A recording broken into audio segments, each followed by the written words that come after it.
Seguimos en Política, Producción y Trabajo, este espacio de información y reflexión junto a Fanny Vega, y hoy tenemos como invitado a Mariano Kestelboim, un economista joven, docente universitario, economista independiente, un analista agudo de nuestra realidad.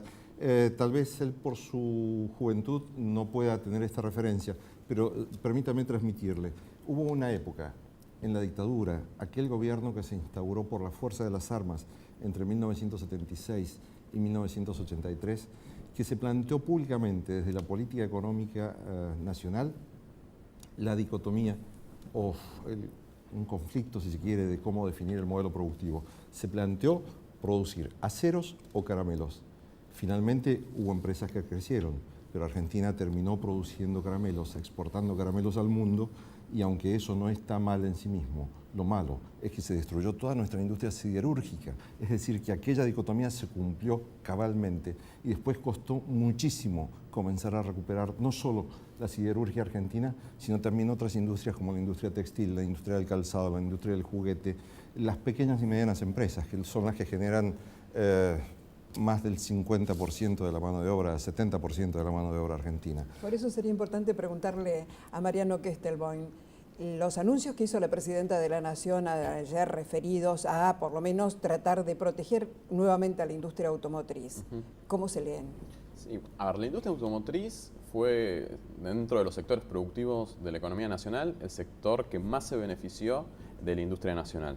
Las ventas de automóviles en relación al máximo de la convertibilidad más que se duplicaron. Antes, en la convertibilidad en el año 98 se habían llegado a vender 450.000 autos en el mercado interno.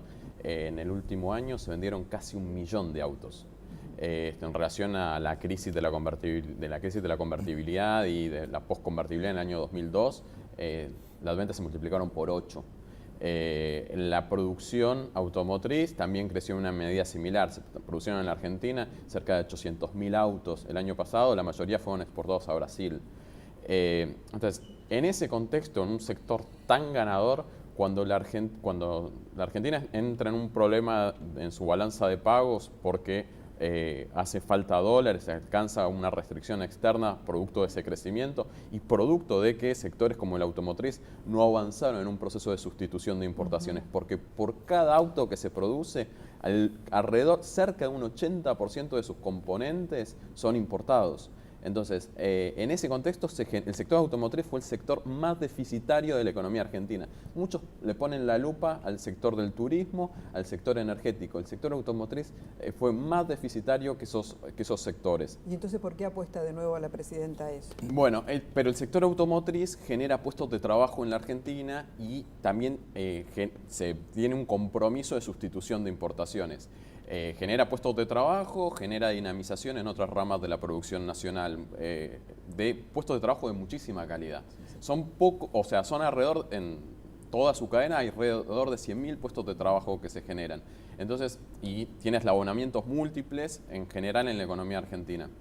Bueno, lo que la Presidenta marcó y la Ministra de la Producción también marcó en su discurso fue que las políticas económicas afectaron, o sea, obviamente que en un contexto de devaluación el consumo cae, en toda economía cuando hay una devaluación el consumo cae, pero la actitud de las empresas fue una actitud por lo menos equivocada, porque cuando el consumo cae, tras una devaluación, los productos que más se dejan de consumir son los productos durables, entre ellos los automóviles.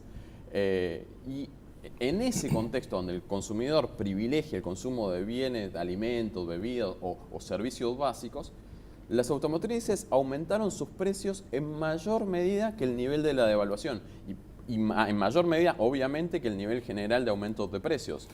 Precisamente este es un punto interesante, porque aquí en Argentina seguimos teniendo los precios de los automóviles más altos que en algunos otros países latinoamericanos. Por ejemplo, en Chile no se produce un automóvil y sin embargo los precios están más baratos. Nosotros que tenemos producción con mano de obra nacional y tenemos 10 fábricas automotrices activas, por lo menos, no podemos producir automóviles a un precio más competitivo para el consumidor o es que la tasa de ganancia de las empresas se mantiene todavía en niveles contrarios a la posibilidad de crecimiento con equilibrio en el contexto económico nacional?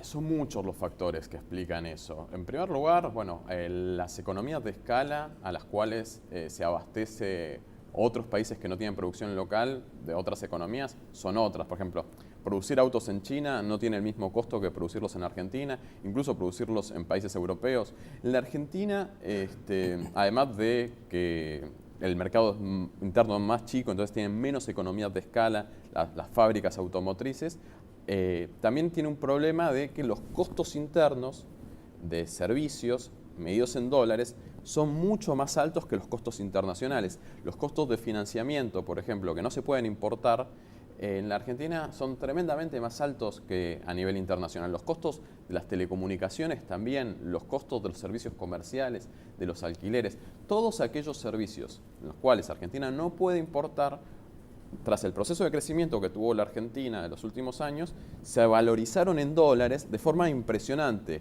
Entonces, eso produce que el costo local medido en dólares sea mucho más alto que los costos internacionales y por eso es también que los precios de los automóviles son más altos. Y en este caso que la presidenta anuncia una línea de financiamiento para la compra de automóviles, ¿es una medida que puede reactivar el consumo, puede dinamizar el sector automotriz, la industria automotriz? Por supuesto, a ver, una de las medidas, además de aumentar los precios por parte de las empresas, otra de las medidas que tomaron fue aumentar los costos financieros para comprar automóviles. Las empresas automotrices, tomaron esas medidas. Entonces, hoy este plan favorecería que la gente pudiese adquirir automóviles en cuotas y financiados a una baja tasa de interés. Tenemos un minuto nada más. ¿Podemos hacer una lectura final de cómo podría seguir la economía doméstica en los próximos meses, por lo menos? ¿Hay algún otro sector que puede dinamizar también la economía? ¿El textil cómo está? Sí, son todos los sectores hoy, en estos meses que vienen, deberían mejorar relativamente al primer semestre del año pasado porque se van a activar las paritarias, los aumentos salariales que habían sido acordados a principio de año. Entonces, en la medida de que no haya aumento de precios, de que los aumentos de costos de las empresas por los aumentos salariales no se trasladen en la misma magnitud a los precios, en esa medida mejoraría la actividad económica en el segundo semestre de este año. Interesante, digamos, creo que es el primer vaticinio sobre una mejora de la economía para el segundo semestre y bueno, hay que tenerlo en cuenta. Es parte de este debate ideológico en quienes algunos se empeñan en mostrar el vaso medio vacío frente a la posibilidad de tener otra lectura de la realidad.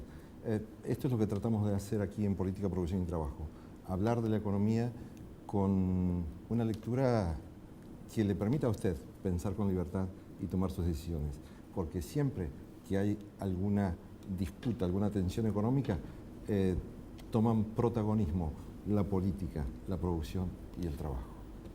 Nos encontramos la semana próxima aquí en Canal Metro.